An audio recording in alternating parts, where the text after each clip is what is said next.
आज हम पढ़ेंगे विद्युत क्षेत्र की तीव्रता। तीव्रता क्या होती है? इकाई आवेश पर लगने वाले बल को विद्युत क्षेत्र की तीव्रता कहते हैं। Q इक्वल टू एफ यानी कि 1/1 equal to F upon Q.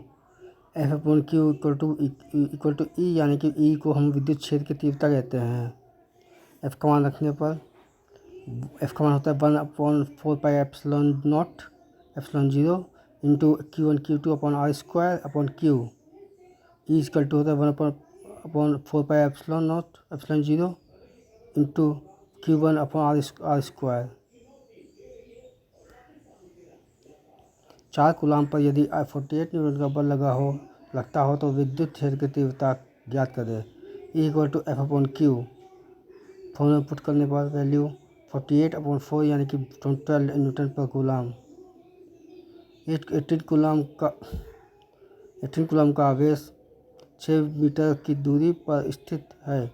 विद्युत क्षेत्र की तीव्रता ज्ञात करें। Equal to 1/4 epsilon naught into Q upon R square 9 into 10⁹ into 18/6 into 6 आगे वाले 4.5 इंटू 10⁹ ये देखते हैं 6 18 3 दूनी 6 2 यानी कि 4.5 इंटू 10⁹ ये आंसर आ गया। विभव इकाई आवेश को ले आने या ले जाने में किया गया कार्य विभव कहलाता है। विभव का होता है W/Q। वी वोल्टेज होगा V, W की value F into R upon Q। F की वैल्यू होगी 1/4 epsilon naught plus into Q1 Q2 upon R square into R। ये साइन इंटू का है अपॉन Q यानी कि वैल्यू हो गई Q कटा Q से Q कटा यानी कि यहाँ पे आ गई Q upon R 4 epsilon naught into Q upon R। 5 coulomb के आवेश को विस्थापित करने के लिए 90 जूल कार्य करना पड़ता है। विभव ज्ञात कीजिए। W/Q वी वोल्टेज वो V equal to 1/4 epsilon naught into Q upon R 9 into 10⁹ into Q की वैल्यू रखें 150। ये 0 एक्स्ट्रा यहाँ पे 150 दिया हुआ है इंटू 150 इंटू 10⁹ 45 आएगा यहाँ पे 45 इंटू 10⁹ ये आंसर यहाँ 40 आगे आ गया 4.5 इंटू 10⁻11।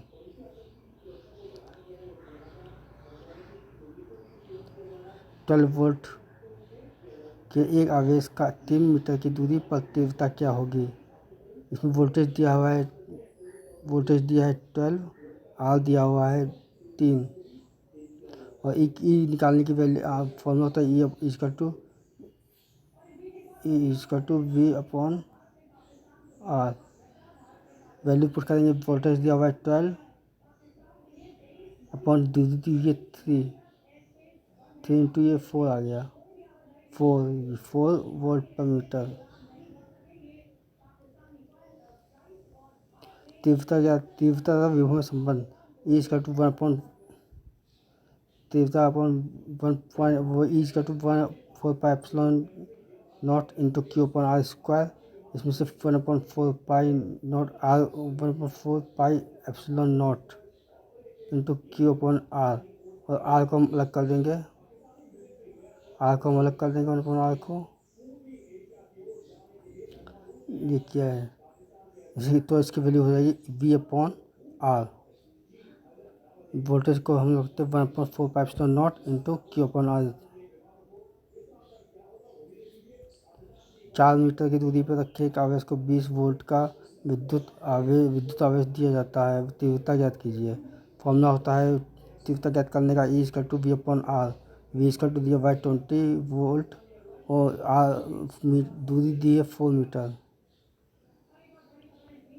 फॉर्मूला पुट करेंगे तो आएगा 20m/4 इंटू 5 न्यूटन पर कूलाम।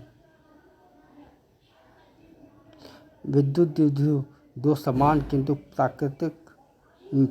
प्राकृत में विभिन्न आवेश जब बहुत कम दूरी पर रखे होते रहते हैं तो उससे द्विध्रुव आवेश कहते हैं। यानी कि एक क्यू है तो दूसरा क्यू माइनस क्यू होगा, एक पॉजिटिव आवेश है तो दूसरा ऋणात्मक आवेश होगा।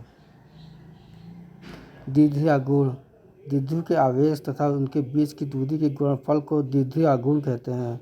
P=Q/2L।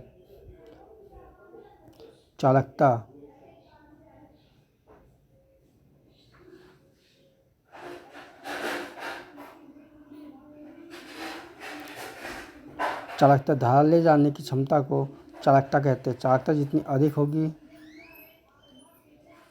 होगी धारा ले जाने में सरलता होगी। सर्वाधिक चालकता चांदी, उसके बाद तांबा, उसके बाद एल्युमिनियम। सबसे अधिक चालकता चांदी में होती है। तापमान को जब बहुत कम कर देते हैं तो प्रतिरोध घट जाता है, चालकता बढ़ जाती है। लगभग 4 केल्विन पर पारा का प्रतिरोध शून्य हो जाता है और चालकता अनंत हो जाती है। इस स्थिति में को अति चालकता कहते हैं। चालकता डायरेक्टली इनवर्सली प्रोपोर्शनल टू प्रतिरोध, यानी कि चालकता बढ़ेगी तो प्रतिरोध घटेगा, प्रतिरोध बढ़ेगा तो चालकता कम होगी। चालकता का मतलब ओम इनवर्स है। ओम इनवर्स या मोह या सीमेन होता है। प्रतिरोध धारा के विरोध करने वाले गुण को प्रतिरोध कहते हैं। आर डायरेक्टली प्रोपोर्शनल टू ताप बढ़ाएंगे तो आर रेजिस्टेंस बढ़ेगा। और अर्धचालक में आर इन्वर्सली प्रोपोर्शनल टू ताप अर्धचालक में होता है। तो आर को जब इक्वल टू तो दो L/A दो इसमें दो विशिष्ट प्रतिरोध है। L लंबाई है, A क्षेत्र है। प्रतिरोध का मतलब ओम से ओम मीटर द्वारा प्रतिरोध का मतलब इसे ओम मीटर द्वारा मापा जाता है। इसका संकेत ये इससे डिस्टेंस को दर्शाया जाता है।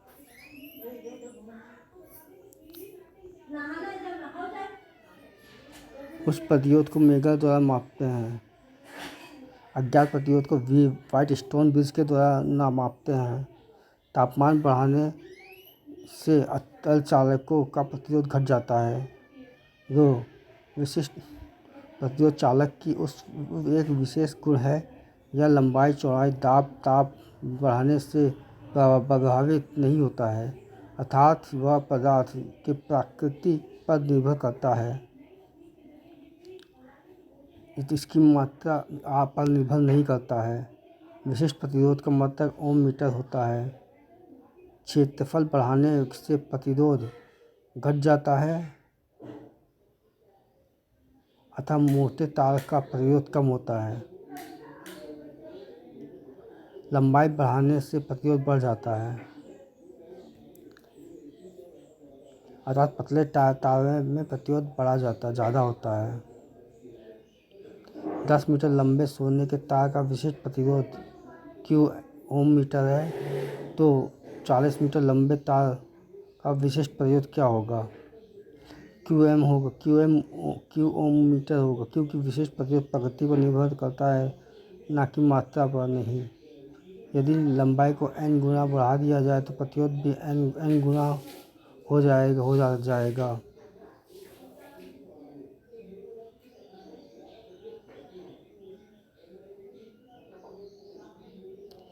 किंतु जब लंबाई खींचकर n गुना किया जाएगा तो प्रतिरोध n² गुना हो जाएगा। यदि लंबाई को 10 गुना कर दिया जाए तो प्रतिरोध पर क्या प्रभाव पड़ेगा? 10 गुना, प्रतिरोध पर 10 गुना प्रभाव पड़ेगा। एक तार की लंबाई को खींचकर 8 गुना किया जाता है तो प्रतिरोध का क्या प्रभाव पड़ेगा? प्रतिरोध उसका 64 गुना हो जाएगा। एक तार प्रतिरोध 4 ओम है। यदि उसकी लंबाई को खींचकर 5 गुना कर दिया जाए तो इसका प्रतिरोध क्या होगा? तार का प्रतिरोध है 4 ओम, तो ये पहले तो 4 ओम ही रहेगा। 4 ओम जब खींचा जाएगा तो जो खींचा गया है 5 गुना खींचा गया है, तो 5 का स्क्वायर हो जाता है 25, यानी कि तो 25 चौका 100 गुना हो जाएगा। प्रतिरोध में परिवर्तन n स्क्वायर 5 स्क्वायर 4, नया प्रतिरोध 4 इंटू 25 इंटू 100 गुना। शारीरिक प्रतिरोध ड्राइव में होता है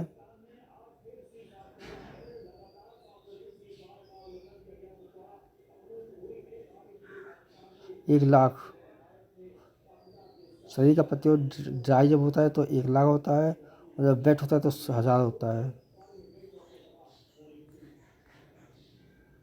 धन्यवाद दोस्तों।